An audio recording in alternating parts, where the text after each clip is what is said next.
Yeah, you just play the Cresselia. But then also you can play Scoop Up Net now too.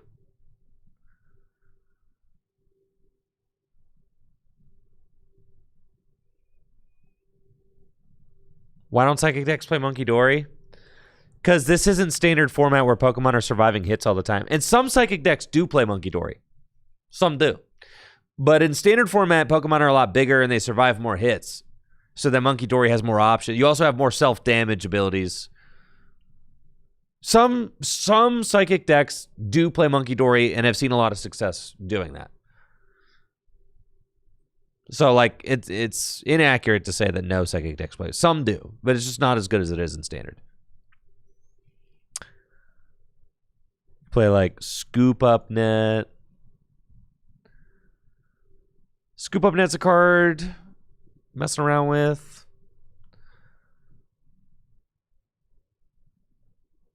Cynthia and Caitlin's another card messing around with. The finals, it's hard to say. TV boy, it's hard to say. I'd have to watch it back. I know there was a turn I wish Jesse used Frillish and he didn't, but like I don't remember it that closely.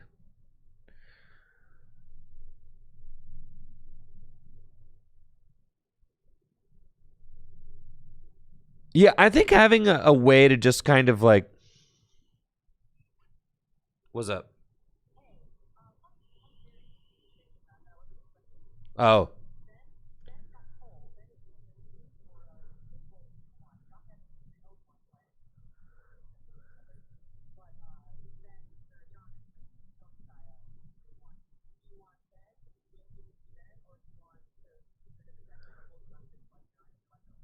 Oh, well, you just got to put Ben on because, like, he's 4-0 and he hasn't been on stream yet. Yeah.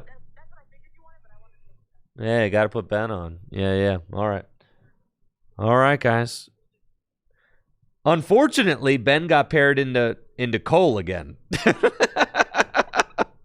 So I'm sorry, guys, but tonight's the Cole Stellato show. It just is what it is.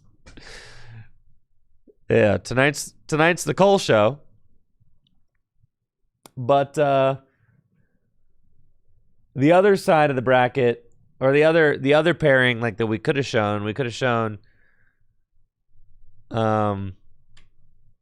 Anthony Saya versus John Patterson. They're both 3-1.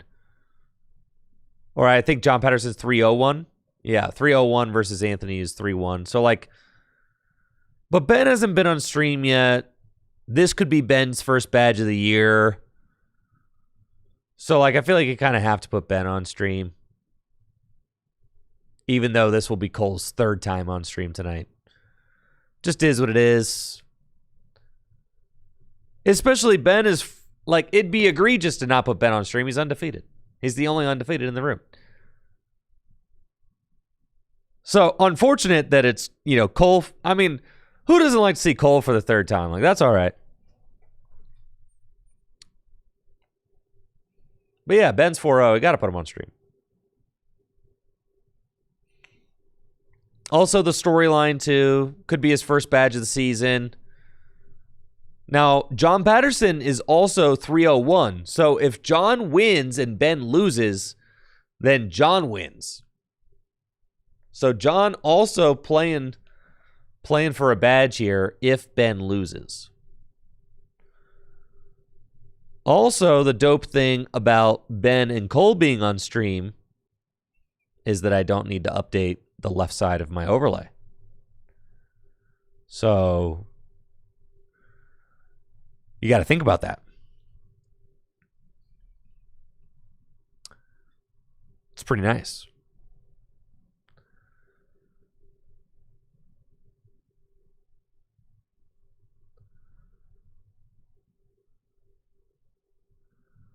TV Boy says, shouldn't the tournament be over? It's only one undefeated player remaining. No, because 18 players is the lowest amount of players that you can have. No, 17 players is the lowest amount of players that you can have to have a 5-round event.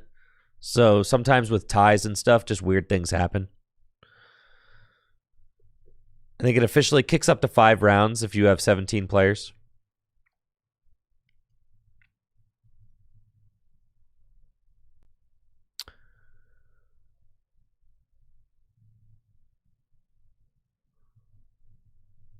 We had 18 players tonight. So when you have like those kind of low, like when you're right on the edge of like going up to the next, bumping up to the next amount of rounds, it's when stuff like this happens.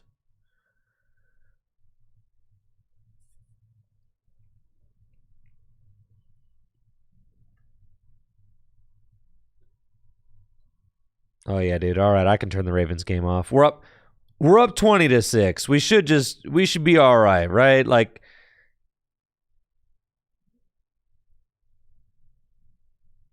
the Dolphins coach looks like he's crashing out on the sideline. Like everything should be fine. We should be square here. Everything should be good. Should be. Everything should be fine. You know, maybe the Ravens are only winning because I'm watching, though. So, like, you know, maybe I need to keep it. No, my phone's, like, getting cooked. So, I definitely need to turn that off. It's fine. I'm about to lock in. Final round of the tournament. Ben Morse. Cole Stellato.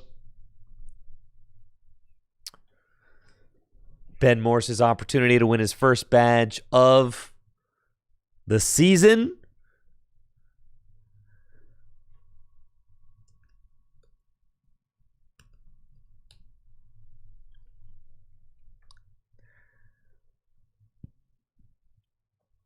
I know. I've seen the Ravens blow bigger leads with less time. I know that. Okay. You don't need to remind me.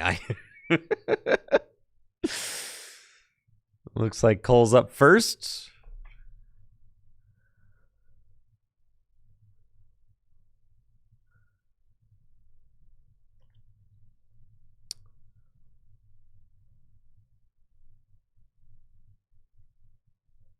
Who was it that we saw just like get, oh my gosh, it was the Bengals blew that lead versus the Jets last weekend. Holy cow.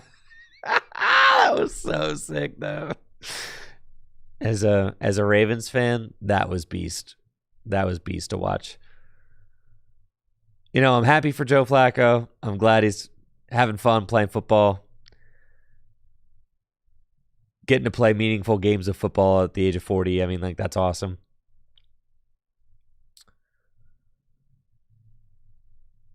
All right, energy to mimic you. NK on the bench. Pass. Let's see what Ben does.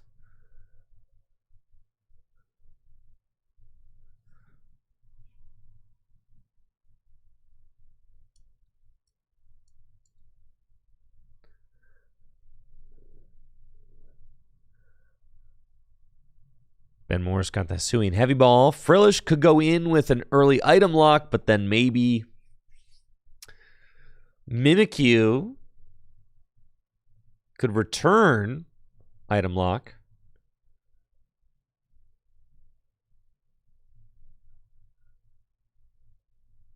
Looks like Ben's support for turn might be Monkey Dory. Now, I think Ben is just playing like a good old-fashioned Psychic deck. I think this is no Garbodor. I think it is, which is really interesting. This reminds me a lot of the way that standard metas used to develop back when Garbodor was legal, right?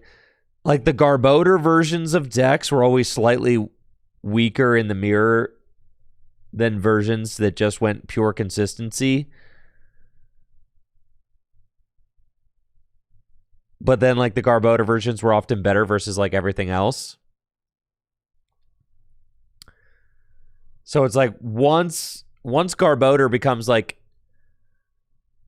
very meta, then not playing Garbodor becomes like the counter to Garbodor, right? So Ben kind of like next leveling here is playing Gallade. It appears to be a very kind of similarly inspired Psychic list to the Psychic list that did play Garbodor.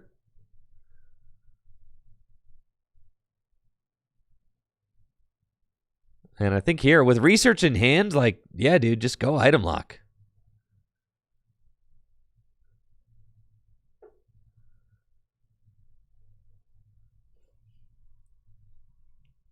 Yeah, Z-Man Cuddles pointing out, Psychic and the Blood Red Dragon Shields just feels right. I'm saying, dude, looks fantastic.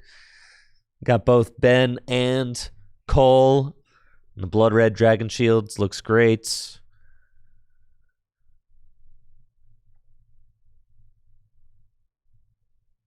I think just playing the Pokegear to play it. And then, probably will scoop. I would scoop up Nat the Cleffa. Because you're looking at like you're probably getting item locked. Scoop up Nat that Cleffa. Oh, coward. What are you going to do? Retreat the Frillish? No, you're not. Buddy Buddy Poffin back to hand. Very good. All right. Good catch, Ben. Good catch. Good catch.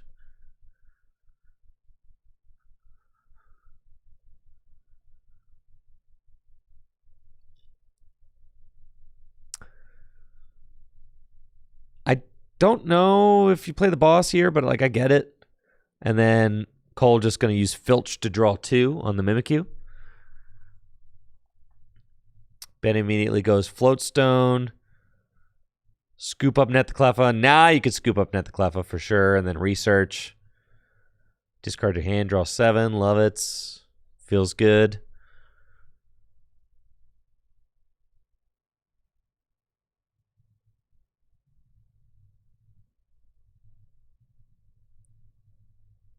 Level Ball. And who are we looking for? Probably Curlia. Oh, yeah. Professor's Letter. Go get a pair of Psychic Energy.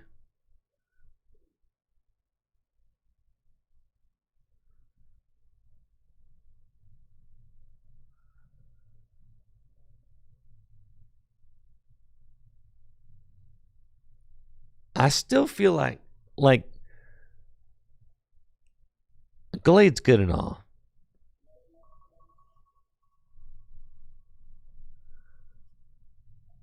Dang, I just had my alarm go off. I totally set that alarm for, I thought I set that alarm for 10:15 a.m. Whoops.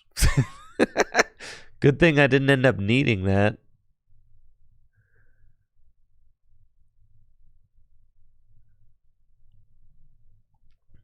All right, nice stretcher for Gallade back. I mean, this is, you do have to say, like, the Gallade does have just the ability to potentially take complete control of the game. As Cole just has to go Filch again. I mean, Ben is going to get a lot of card advantage here. You've got the Refinement. You've got Gallade. You go get the supporter you want.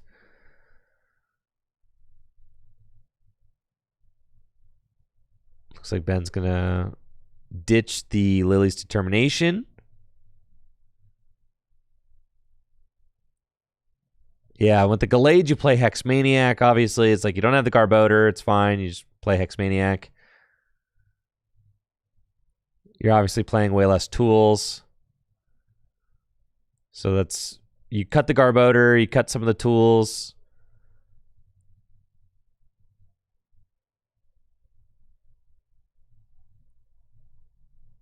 Don't need Shopping Center anymore.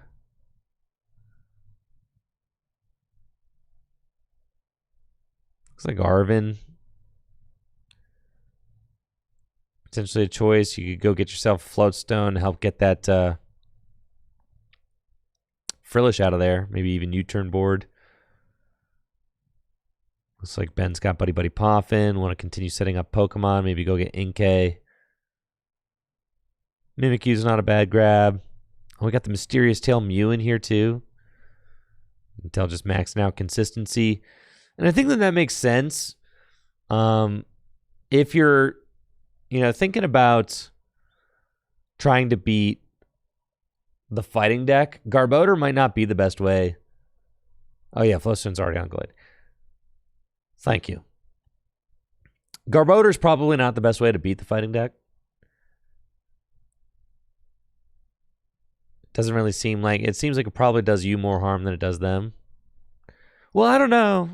It's tough, right? Garbodor is really good against the fighting deck, too. I mean, you're stopping Ogie Dogie from doing 170 damage. You're stopping the rocks. It's tough to say. I certainly would need to test it more.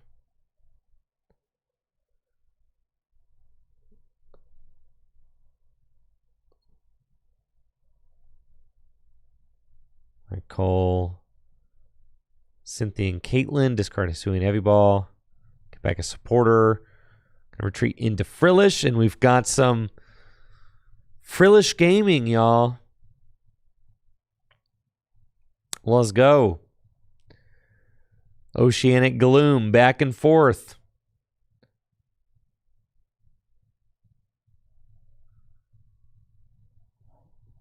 Yeah, Cresselia is kind of the answer to the Ting Lu that the Psychic players have kind of like devised better than Bench Barrier. Just send the damage back over.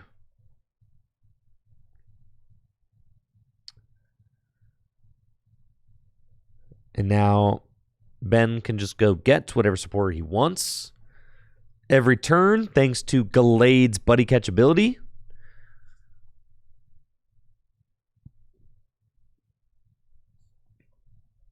So Buddy Catch, gonna get that Guzma.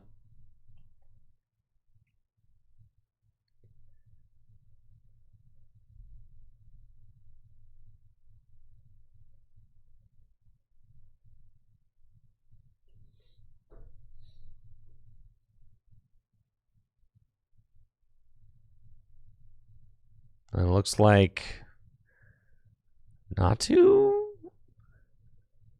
No. Wait, what's going on? Okay, then. What is going on? I looked away for like 1 second. I got a boss onto Inkay and an item lock for weakness. Buddy Catch for Bird Keeper. These guys are just item locking back and forth. It's fascinating, really.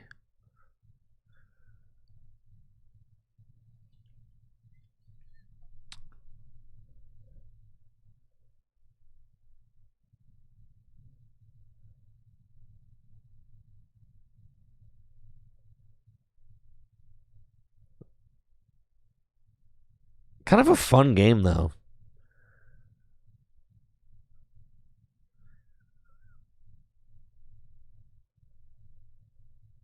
Ben can't quick ball, right? Because item lock? Yeah. He's looking to quick ball, but he can't do that.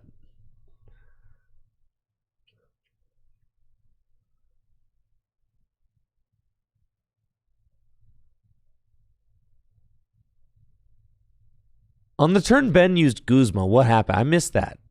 Ben used Guzma, what did he do? All right, just Oceanic Gloom. And then they got Marnie. On the turn Ben used Guzma, like what did I don't see a damage. I didn't see a damage counter on Cole's board from the Oceanic Gloom. So like I'm trying to figure out what happened that turn. Oh, it was Guzma knockout Mimikyu. But then I didn't see the Mimikyu in the discard pile. That's what got me confused. All right. Guzma the Mimikyu and knocked it out. Got it. I didn't see the Mimikyu in the discard pile, and I looked away and I looked back and I was like, what happened? I just couldn't. All right, lock back in. Yeah, I didn't see the Mimikyu in Cole's discard pile, so. And we got Xatu, Clairvoyant Sense.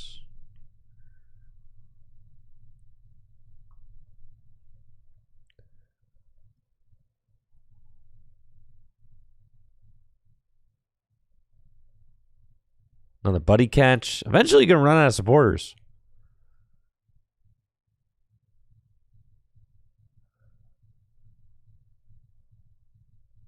It's the crazy thing. Like, Ben's been doing the most, right? Like, Ben's been doing so much, but doesn't really have... He's got, like, 2 energy on a Gallade, but... Like, outside of that... He's played, like, all the supporters in his deck. I feel like his board could be more developed.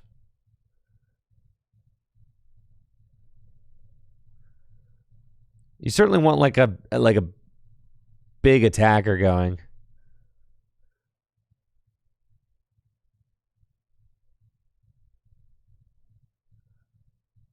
Can't play rope, right? Ben, you can't rope, dude. You're item lock. Item lock, dude. No items. Stop it.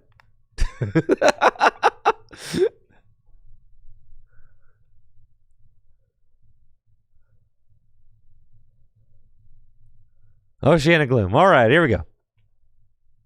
Back at it.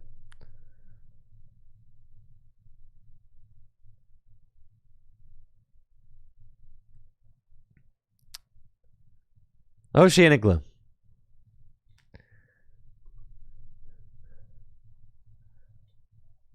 It's funny because the Frillish has a retreat cost of 3. So, like, it gets stuck very easy.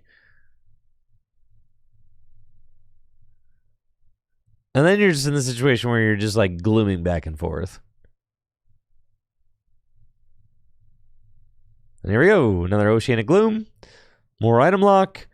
Now, the thing about Cole's board, Cole needs to have had, like, an attacker he's putting energy on. He doesn't have it. I mean, so right now, Ben's got a Gallade.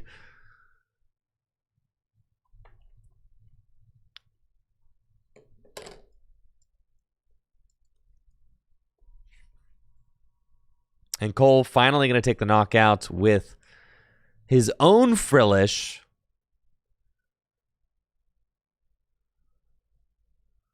Ben's got Raihan. Put an energy onto Mimikyu. I actually really like attacking with Mimikyu to item lock the Frillish for knockout. I think that's good. Also gets you the Malamar. I like that. I like this line from Ben. This is really good. You could Psychic Recharge. And then I hope Ben goes Mimikyu, item lock, knockout. I think that's just a good line.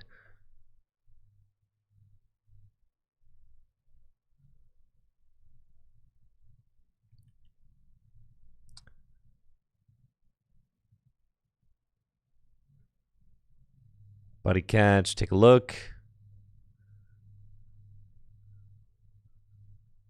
Gonna get Tulip.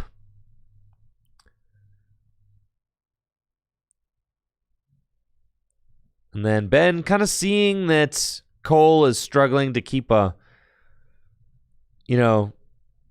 nice board, right? Struggling to get those attackers going. Gonna continue the item lock shenanigans with Copycat, Oceanic Gloom, but Cole does have teammates finally. There's still a lot that could happen here. Game's by no means over.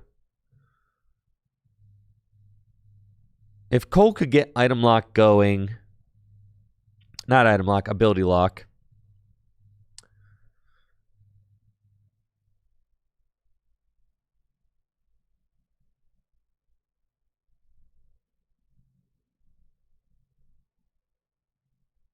On the Garbodor, that seems like that'd be pretty good.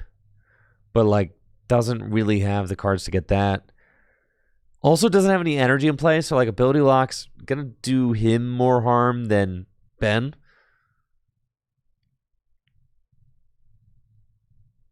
Right, because Ben's got the Gallade. Gallade can pass the energy back, so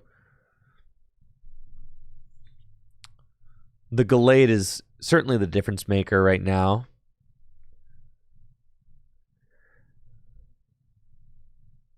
I do agree with Cole's. Yeah, I think I agree with Cole's decision to go get the Garbodor. It seems like you kind of need to slow the bleeding a little bit. But then, like, you do need to have something going on for yourself, right? So I think probably just an energy. Energy to Natu seems crazy. I think I would have preferred to see the energy go to Mewtwo.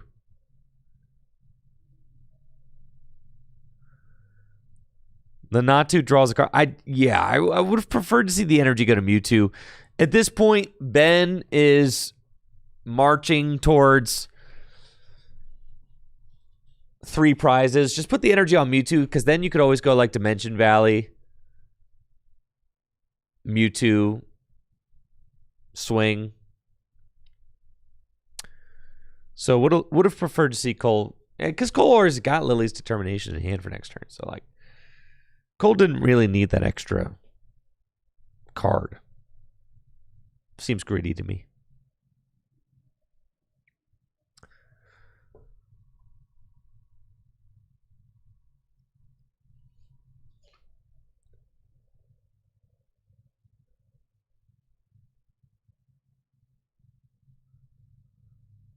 Zerosic's Machinations. That's a crazy card to play.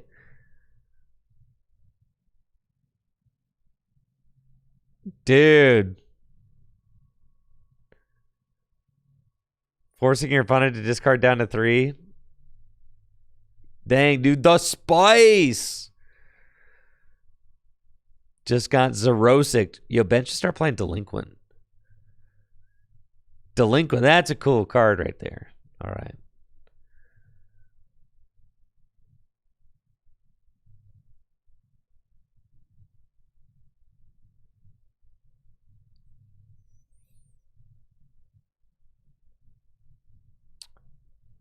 Looks like Ben is just finally going to go in. I agree with this. You should just go in, you know? Go in with the Gallade, pass the energy back to Mewtwo, and just, you're fine. Or Boulder, whichever.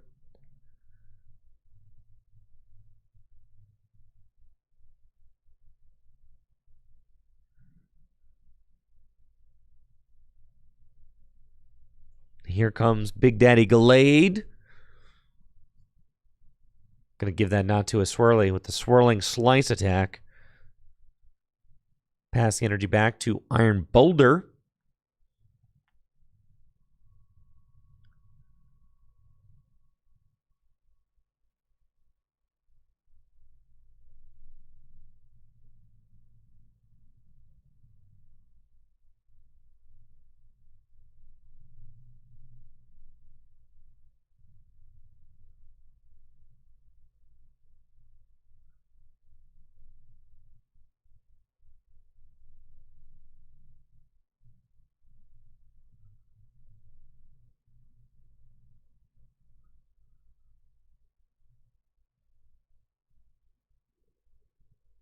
Let's see what Cole can do. He's got Rescue Stretcher. At this point, Ben just has 3 prizes remaining.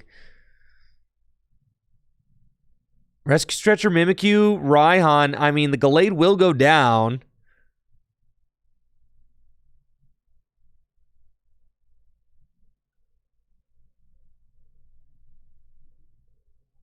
Okay. And then Cole is going to have an opportunity to pass this energy back from the Mimikyu.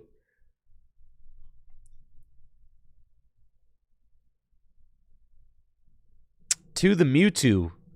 But again, I can't help but feel like that energy that Cole attached to the Xatu earlier on, or to the Natu earlier on, was like a misattached energy. I feel like just with the extra energy on the Mewtwo, he'd be in a such much better spot. All right, retreat into Mimikyu, and then Copycats.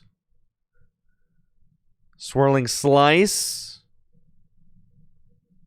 For the knockout. Ben's got teammates in hand. You can't copycat a copycat, so that's worth noting.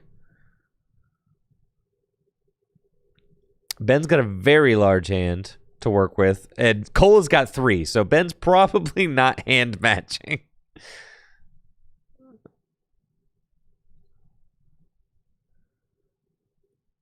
So it's tough, right? You probably have to Field Blower. Does Ben have Field Blower? Did he have to discard it?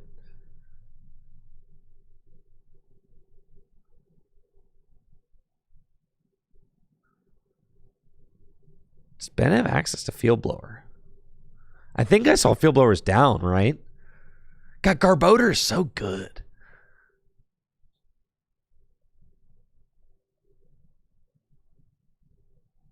No, Field Blower's in deck. All right. Then Ben should be fine. Because you can like Field Blower. You got to break the ability lock. Energy Retrieval, Field Blower looks like were the cards that Ben grabbed. You could potentially do a play where you like get Galarian Articuno powered up in a single turn, and then you Psy Laser the Garbodor. Could be kind of neat.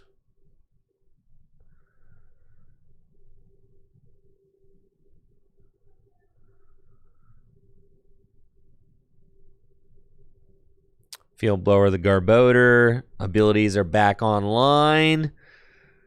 Abilities are back on the menu, chat. Probably would like to see Ben Cruel Charge, Galarian Articuno knock out the Garb.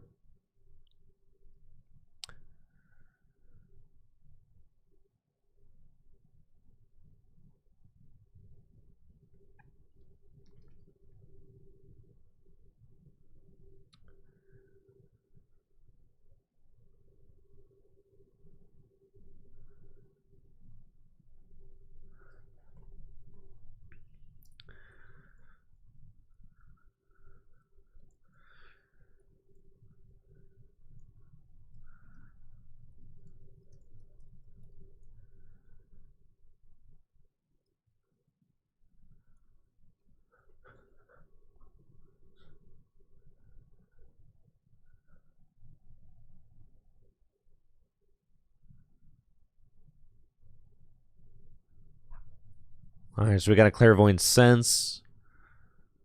Energy to Mewtwo.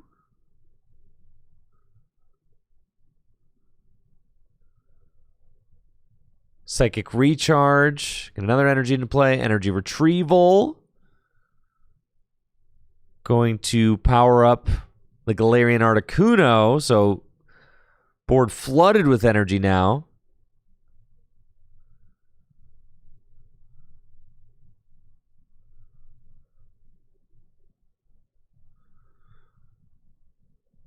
And Mewtwo will just come up, take a knockout on the Mimikyu. I think I would have preferred to see Ben just knock out. Well, I guess, yeah, knocking out the Garb. I think I would have preferred to see Ben knock out the Garb because like this is scary, right? Like say Cole ends into energy. Dimension Valley. That's the thing. I've been saying the turn that Cole didn't attach that psychic energy to Mewtwo, that to me was like, you have to do that in a Garb deck. You always have to be like feeding your attackers because you're going to be turning your abilities off, right? Now in End 2, you got options if you could draw well. But if you don't, at this point, and it doesn't look like Cole was able to find the cards he needed, you got to go get Malamar, get at least one turn of Psychic Recharge off, but it looks like Cole might just get run off the board by this Mewtwo.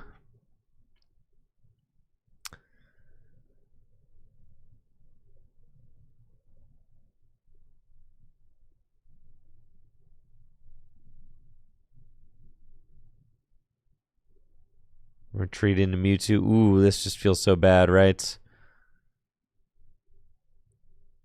Mewtwo can Psy Pump to itself. So you Psychic Recharge, Mewtwo Psy Pumps to itself, pass. Mewtwo is weak to Dark, not Psychic, so...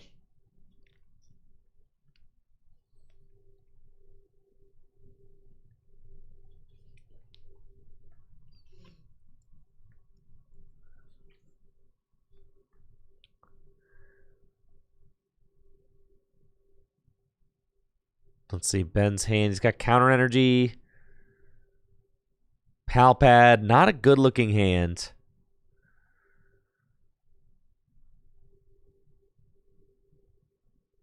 I don't like this retreat.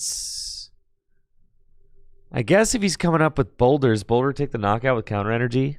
Yeah, it does. Okay. So I think that's actually fine if you match hand sizes.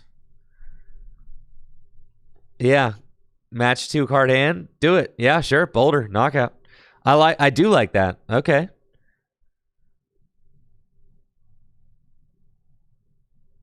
And then does Cole have Energy Judge knockout? Oh, he has to judge, but since he doesn't have the energy beforehand, confirmed won't be able to take the knockout post-judge.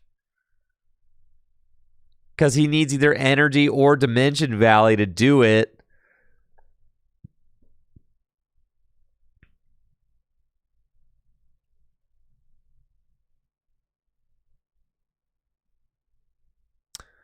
Finds the energy, doesn't have the garb either, though. Doesn't have the tool. I'm thinking it's over, and there's the scoop. All right, Ben Morse is your week number 15 badge winner. Winner, Ben Morse on the badge board, folks. Just like that with his Psychic Brew. Ben Morse got that sweet, sweet dub tonight. GG's to Cole. Thank you for being on stream 3 times tonight. But today's story is all about Mr. Morse. What a fantastic night of Gym Leader Challenge action, folks. Thank you so much for watching. It was a pleasure watching some Pokemon cards with you this evening. We've got the Friday night midnight pre-release happening tomorrow night. Phantasmal Flames is here. Happening at Full Grip Games. Make sure to tune in. Check that out. Phantasmal Flames. Midnight pre-release. If you haven't already, definitely make sure to check out the new Tricky Hideout video as well on YouTube. Tricky Hideouts, where I release my fun and whimsical gameplay videos. Pokemon card challenges, not just gameplay. They're Pokemon card challenges. And then tomorrow I should have a new YouTube video up on main as well. You're not going to want to miss it, folks. All right. I will see you guys tomorrow night, midnight Eastern time.